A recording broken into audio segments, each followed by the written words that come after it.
warahmatullahi wabarakatuh. Demi pemaparan yang luar biasa dari Pak Dr. Hasan dari berbagai segi tadi sudah diulas. Kemudian untuk memantik diskusi kita pada hari ini, saya undang diskusi pertama untuk membahas pada Bapak Muhammad Taufik Rahman, PSD. Saya persilahkan. Terima kasih Pak Irwandi sebagai host. Assalamualaikum warahmatullahi wabarakatuh. Terima kasih atas apresiasi semuanya. Saya lihat di layar ada Pak Wadek 2. Terima kasih Pak Wadek. Pak Wadek 1 lebih dahulu tadi, terima kasih. Dan Pak Wadek 3 saya tadi lihat ada di daftar. Jadi para Wadek hadir. Ketika saya hadir, itu suatu kebahagiaan tersendiri. Terima kasih. Karena mungkin secara asal-usul saya dari sini, tapi sudah di Pasca. Tapi cukup mungkin bisa memberi sesuatu lah untuk FISIP ini ya. Terima kasih. Juga terutama ya kepada penggagas diskusi ini Pak Asep Iqbal ya, PhD. Beliau sebagai pemimpin direktur ya Chaser ya, pokoknya Asia Research lah ya kan. Nah, jadi diskusi seperti ini menjadi ya memang garapan Chaser ini kan untuk menyongsong FISIP mempunyai HI ya. Jadi saya sangat terima kasih kepada Pak Hasan. Ini murid saya yang sangat membanggakan ya. Sudah bisa mengapresiasi perjalanan ini orang-orang Islam di Cina. Beliau beberapa kali ke luar negeri, saya lihat di riwayat hidup ada ke Tokyo dan sebagainya. Jadi cocok juga ini kalau FISIP buka HI kan ada Pak Hasan ini kan diantaranya. Ya terima kasih. Jadi karena saya sedikit, jadi tidak memakai pembukaan ala Islam, saya mau pembukaan ala berbagai agama karena saya studi agama-agama ya. Itu apa? Om Swastiastu, apalagi itu salam sejahtera bagi kita semua. Nah, itu. Dan sebagainya ya. Nah, langsung ke Cina ini. Jadi di BBC itu saya pernah lihat bahwa peziarah yang paling banyak ke makam Karl Marx itu ada orang-orang Cina katanya kan. Jadi mereka itu menghargai Marx itu begitu rupa sampai suka berziarah gitu. Nah tradisi berziarah ini memang dalam agama mereka itu melekat ya, karena mereka menghormati leluhur ya. Jadi kalau Cina ini kita lihat harus sebagai suatu kontinum waktu dari masa lalu dan masa depan. Jadi masa lalu orang Cina itu selalu menjadi melekat ya pada orang Cina ini kan. Sehingga penghormatan kepada leluhur itu selalu, bahkan ya berbagai agama ya kecuali Islam tentu saja ya. Islamnya di Cina ya. Berbagai agama yang di Cina tetap tradisi terhadap leluhurnya tinggi, gitu ya. Jadi penghormatannya. Bahkan sikap Cina yang selalu moderat bergayanya ya. Jadi kurang-kurang ekstrim, walaupun orang luar ngelihat Marxisme diterapkan sebagai komunisme di Cina itu sebagai sesuatu yang ekstrim, tapi orang dalamnya merasa mereka itu kaum moderat. Jadi selalu menyatukan antara pertimbangan langit dan bumi, ya. Gitu. Nah, ketika ya tahun 11 itu Pak Hasan tadi ya kan tentang itu sebetulnya Republic of China ya, belum jadi RRC ya kan. Jadi masih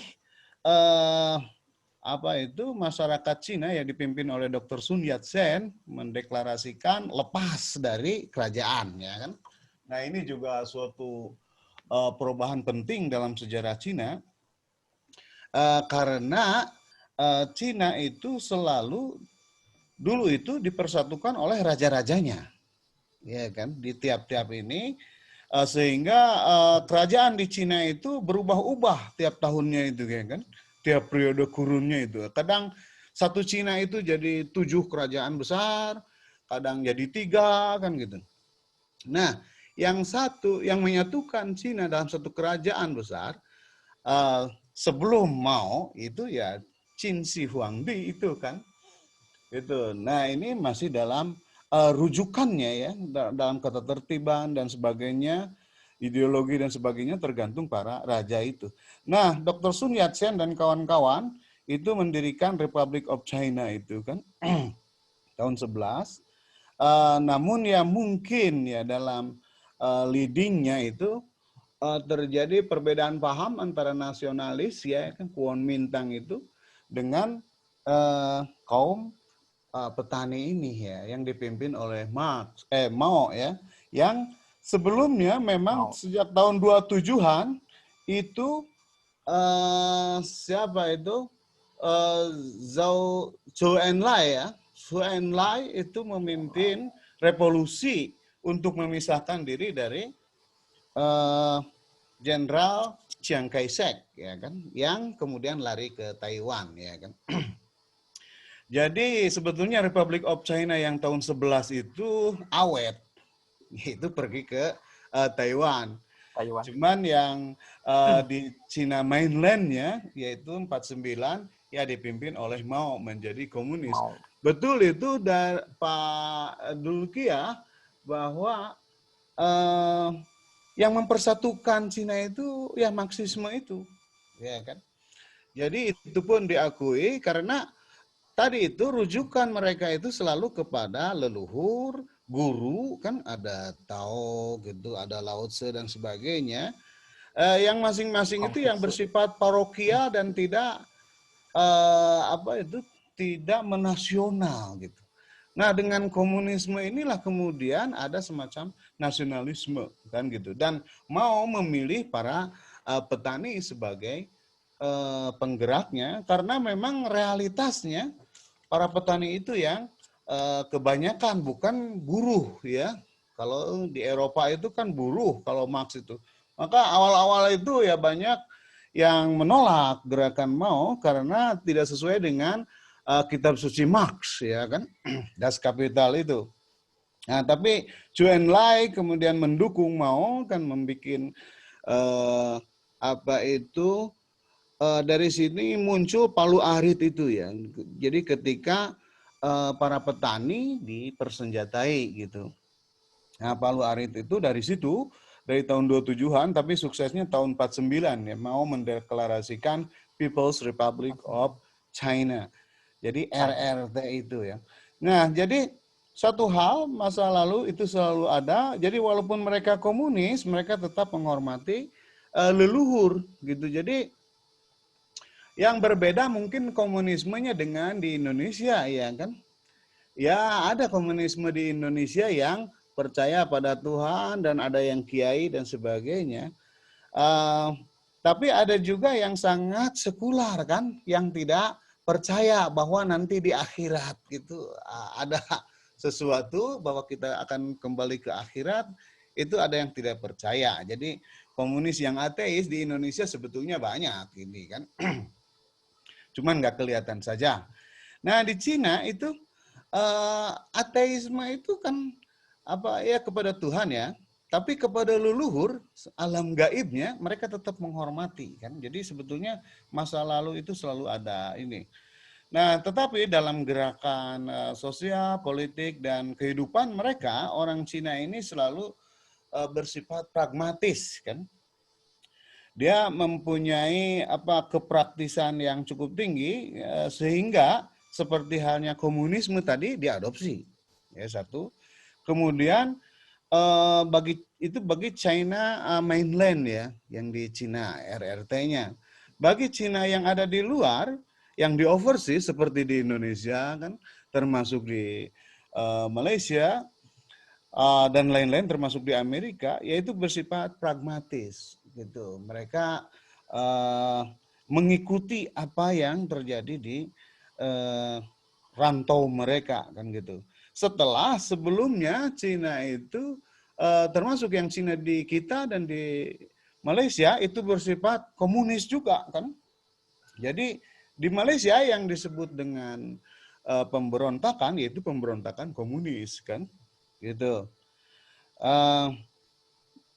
Jadi sifat pragmatis inilah yang membuat Cina selalu bertahan gitu terhadap perubahan, bahkan sekarang sangat adaptif. Bahkan sekarang juga mereka menyuarakan industrialisasi dari berbagai kebudayaan mereka kan. Jadi kalau Korea itu sukses di industrialisasi seperti alat berat dan mobil dan sebagainya, ya Cina kemudian sekarang mengikuti, bahkan sudah sampai detail kan, misalkan tentang mebeler dan sebagainya yang memang secara ini tidak mengalami industrialisasi, persis seperti halnya kebudayaan Islam itu industrialisasinya belum kan gitu. Jadi masifikasi produksi dan sebagainya itu tidak ada. Nah di Cina sekarang sudah mulai yaitu dengan cara mulainya sih menurut pengamat dari World Bank Jean-Eric Albert mengatakan bahwa mereka itu mulainya dari perdagangan yang skala menengah. Jadi tidak melakukan industrialisasi sebetulnya. Jadi mereka itu banyaknya berdagang gitu. Tapi kemudian karena tuntutan dan mereka pun akhirnya bisa mengadopsi berbagai hal ya termasuk apa yang bersifat industrialisasi. Jadi mereka melakukan industrialisasi itu. Nah, kaitannya dengan agama itu termasuk yang Islam tadi. Jadi sebetulnya Cina ini kan menjajah daerah yang bukan etnisnya kan gitu. Aduh, Ustadz sambil bobo. Nah, diantaranya jadi seperti halnya jalur sutra menuju Turki kan, yaitu seperti Turkistan, ya termasuk Uighur gitu kan. Saya suka lihat di National Geographic, mereka memang bukan bangsa Cina secara etnis. Jadi mereka itu secara loyalitas dulunya ke Turki. Jadi memang dari dulu sudah Islam. Gitu. Nah, Islam di daerah situ memang ketika negara modern muncul, terbagi menjadi ada yang di bawah Rusia dan kemudian di bawah China kan. Yang Rusia seperti ya Pak Bukhari itu ya, daerah Bukhara itu. Kemudian ya yang Tajikistan, Uzbekistan dan sebagainya ya sekarang pada merdeka. Nah cuman yang dijajah Cina ya karena di Cinanya tidak terjadi balkanisasi, mereka tidak menjadi negara yang merdeka seperti Uighur, kemudian Turkistan kan, Turkmenistan. Jadi sebetulnya mereka itu penjajah yang sukses dalam hal itu. Sehingga daerah yang sebetulnya harusnya negara Islam jadi negara Cina. Kemudian juga daerah barat ya dekat Nepal ya ada Tibet begitu kan, daerah-daerah situ sebetulnya secara etnis kan bukan Cina mereka itu kan, lebih ke campuran lah Asia Selatan gitu kayak Nepal gitu kan. Cuman kemudian ya karena dijajah oleh Cina ya jadinya milik Cina dan harus menjadi Cina, ya kan? Nah, diantaranya dengan cara komunisasi, ya kan? Dulunya ya, sekarang sudah karena sudah established, udah ada sinisisasi, kata Pak Hasan tadi. Nah, pengalaman saya itu waktu di Belanda ada tetangga yang Cina, ketika saya bawa buku telepon merah, disangkanya itu buku Mao katanya kan. Jadi saya disangka komunis katanya. Ayo komunis? Oh no, kan. Itu buku merah apa? Itu bukan buku Mao? Oh bukan, ini buku telepon. Jadi dari situ juga saya sering diskusi tentang misalkan tentang akhirat dan sebagainya. Mereka ya tidak percaya, tetapi percaya pada fate, misalkan pada nasib, dan nasib ditentukan oleh kebaikan diri kita, kayak gitu. Jadi untuk kecocokan dengan Marxisme ini pas, yaitu mereka bikin surga di bumi. Karena dalam yang tradisional, kalau kita dapat surga di bumi, maka di akhirat juga nanti dapat surga lagi gitu. Kalau kita kaya di bumi, maka kemudian akan kaya di akhirat gitu. Nah, jadi cocok dengan Marx yang bikin surga di bumi, maka kita harus berusaha bikin surga di bumi kayak gitu. Jadi ini diantara kecocokan ya mereka kan. Jadi secara agama sebetulnya mereka itu tidak pernah yang ini. Ya Hong Kong juga karena bersifat dijajah ya, penjajahnya kebetulan Kristen, jadilah Kristen ya seperti nama-namanya juga kan, jadi Andy Lau siapa kan gitu, Tony Leung itu, nah siapa lagi, nah Bruce Lee kan gitu. Nah, itu diantara adaptasi mereka sebetulnya. Jadi bagi mereka itu agama itu ya seperti halnya ideologi tadi, ya jalan aja gitu kan. Yang penting bagi mereka itu nasib mereka yang kemudian orang tua mereka masa lalu kan gitu. Dan ya kepraktisan hidup mereka sebetulnya gitu. Jadi pandangan saya bahwa orang Cina ini kan kayak di Malaysia itu ada juga yang masuk Islam gitu, jadinya disebut Melayu kan gitu. Di sini juga ada masuk Islam dan sebagainya, termasuk di Hong Kong Kristen, di Amerika bisa Kristen kan kayak gitu. Nah itu sebetulnya mereka tidak menjadi sesuatu yang melekat ya, walaupun dari dulu ada. Cuman tidak ditonjolkan kan, gitu. Termasuk di kerajaan-kerajaannya. Jadi yang datang ke kita Laksamana Cheng Ho itu kan Islam, ya kan? Gitu. Dalam kerajaan Ming kan. Tapi kerajaannya kan enggak jadi Islam. Kayak gitu. Jadi ya mereka itu sudah biasa lah kayak gitu, terserah lah apa. Yang penting secara ini teratur hidup dan sebagainya, berbakti pada orang tua. Jadi sebetulnya di Cina itu etika lebih penting daripada agama kan gitu. Cuman jadi urusannya tadi seperti Uighur, Tibet dan sebagainya itu karena ya itu mereka mau melakukan program-program yang bersifat massal kan, karena berbasis komunisme tadi. Jadi ini sebagai soko gurunya dari Republik Rakyat Cina.